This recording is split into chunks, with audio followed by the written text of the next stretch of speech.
Gulf രാജ്യങ്ങളിൽ നിന്ന് America പിന്മാറുന്നു എന്നൊരു സംഗതി നിങ്ങൾ കേട്ടിട്ടുണ്ടോ? പറയാനുള്ള കാരണം അറിയോ? ആയുധങ്ങൾ തീർന്നു, പ്രതിരോധിക്കാനുള്ള ആയുധങ്ങൾ തീർന്നേ കൊണ്ട് ഈ അറബ് രാജ്യങ്ങളൊക്കെ പറഞ്ഞെന്നറിയോ? അമേരിക്കയോട് പറയുന്ന കാര്യങ്ങൾ എന്താ അറിയോ? നിങ്ങൾ ഇവിടുന്ന് പോയിക്കോളി, ഇറാനെ കൊണ്ട് നിങ്ങളോട് ശത്രുത ഒന്നുമില്ല, വിഷമവും കാര്യമൊന്നുമില്ല. ഗൾഫ് രാജ്യങ്ങൾ പറയുന്ന കാര്യങ്ങളാണ്. നിങ്ങളോട് വിഷമവും കാര്യമൊന്നുമില്ല, നിങ്ങൾക്ക് ആയുധങ്ങളൊന്നുമില്ല. കാരണം നിങ്ങൾക്ക് കുറഞ്ഞ ആയുധങ്ങൾ വെച്ച് ഞാൻ ലോക പോലീസാന്ന് പറഞ്ഞു കഴിഞ്ഞാൽ ഇറാൻ ഞങ്ങൾക്ക് അടിച്ച് ഞാൻ തമർത്തിക്കണം. കാരണം ഇറാൻ എന്ന രാജ്യത്തെ സംബന്ധിച്ചോളം തോൽപ്പിക്കാൻ കഴിയില്ല. ഇറാൻ എന്ന രാജ്യം ശക്തമായ രാജ്യമാണ്.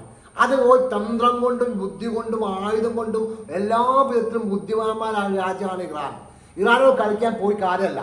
ഞങ്ങൾ ഇറാനായിട്ട് കൂട്ടുകൂടിങ്ങാൻ ഇനി മുമ്പോട്ടുള്ള കാര്യം നോക്കി ഇവിടുത്തെ കാര്യങ്ങൾ ഞങ്ങൾ നോക്കിക്കോളാം. ഗൾഫ് രാജ്യങ്ങളുടെ കാര്യങ്ങളൊക്കെ ഞങ്ങൾ നോക്കിക്കോളാം. നിങ്ങളുടെ ആവശ്യം നമുക്കില്ല. നിങ്ങളുടെ ആവശ്യങ്ങൾ ഞങ്ങൾ വിചാരിച്ചത് നിങ്ങളുടെ ആയുധങ്ങൾക്കും നിങ്ങളുടെ അയൺഡോമുകൾക്കും നിങ്ങളുടെ വിമാനങ്ങൾക്കും നിങ്ങളുടെ യുദ്ധവിമാനങ്ങൾക്കൊക്കെ വലിയ വാല്യൂ ഉണ്ടെന്ന് വിചാരിച്ചത്. ഇപ്പൊ ആ വാല്യൂ ഒന്നും കാണില്ല. എല്ലാം ഇറാൻ തകർക്കുന്ന രംഗം ഞങ്ങൾ കണ്ടത്. നിങ്ങളിൽ ആയുധവും ഇല്ല. നിങ്ങൾ ലോക പോലീസും പറഞ്ഞ് നടക്കല്ലേ എന്നൊക്കെയാണ് ഇപ്പൊ ലോക എന്താ പറയുക അറബി രാഷ്ട്രങ്ങളൊക്കെ പറയുന്നത്. ഇപ്പൊ കുറച്ച് എല്ലാ രാജ്യങ്ങളും കുറഞ്ഞ ദിവസങ്ങളകം കഴിഞ്ഞ ഒരു മാസത്തിനകം ഈ അറബ് രാജ്യങ്ങളിൽ ഈ അമേരിക്കൻ ബേസുകളും കൊണ്ട് ഓടുന്ന രംഗം കാണാം. അതിശക്തമായിട്ടുള്ള ആക്രമണങ്ങളാണ് ഇപ്പൊ ഇറാന്റെ ഭാഗത്ത് ഉണ്ടാകുന്നത്. ഇറാൻ ചെയ്തുകൊണ്ടൊക്കെ എന്താ അറിയോ? കപ്പലുകൾ ഇപ്പൊ എന്താ അറിയോ? ഒരുപാട് കപ്പൽ ആക്രമിക്കുക. ഈ ഓർമോസ് കടലിലേക്ക് കടന്നു വീഴുന്ന ഏത് കപ്പലുണ്ട് ആ കപ്പലിനൊക്കെ ആക്രമിക്കുന്ന രംഗം കാണുന്നത്. ഹൂതികൾ ഒരു ഭാഗത്ത് തുടങ്ങിയതാണ്. ഹൂതികൾ സംബന്ധിച്ച് തുടങ്ങിക്കഴിഞ്ഞാൽ ഒരു നിർത്തൂല. ഓരോ സ്വഭാവത ഒരു എല്ലാ സാധ്യതകൾ എന്തോരായ സാധ്യതകളാണ്. അമേരിക്ക വരെ തോറ്റു പോകൂല. ആ ഒരു അവസ്ഥയിൽ കാര്യങ്ങൾ എത്തും.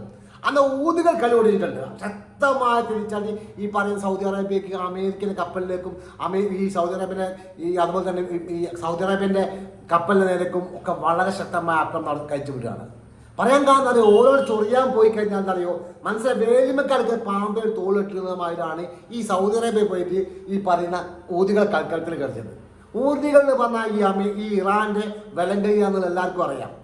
അതിശക്തമായ ആക്രമണം നടന്നുകൊണ്ടിരിക്കുകയാണ്. ഏത് സമയം ഒരു മാസത്തിനുള്ളിൽ നല്ലൊരു ഗുഡ് ന്യൂസ് കേൾക്കാം. ഈ അമേരിക്കൻ്റെ ഈ ചാവാലി പട്ടികൾ ഒന്നിനും പറ്റാൻ ലോക പോലീസിന് പറയുന്ന പണ്ട് ഉപ്പുപ്പ കാണണ്ട് എന്ന് പറഞ്ഞ യാതി സാധനങ്ങൾ ഒരു മാസത്തിനുള്ളിൽ ഈ പറയുന്ന ഗൾഫ് രാജ്യങ്ങൾ വിട്ട് പോകാൻ സാധ്യത ഉണ്ട് എന്ന് റിപ്പോർട്ടുകൾ പുറത്തേക്ക് കൊണ്ടുകൊണ്ടിരിക്കുക. ഓനെ കൊണ്ട് ഒന്നും നടക്കൂല. ഓനെ കൊണ്ട് കൂട്ടിയാൽ കൂടൂല. ഒക്കെ ട്രംപ് നശിപ്പിച്ച് ഓന്റെ വാക്കിന് വിലല്ല, ഓന്റെ മിസൈലിന് വിലല്ല, ഓന്റെ ആ കപ്പലിന് വിലല്ല, ഓന്റെ വിമാനത്തിന് വിലല്ല, ഒരു സംഗതിക്ക് വിലല്ലാണ്ടായിപ്പോയി.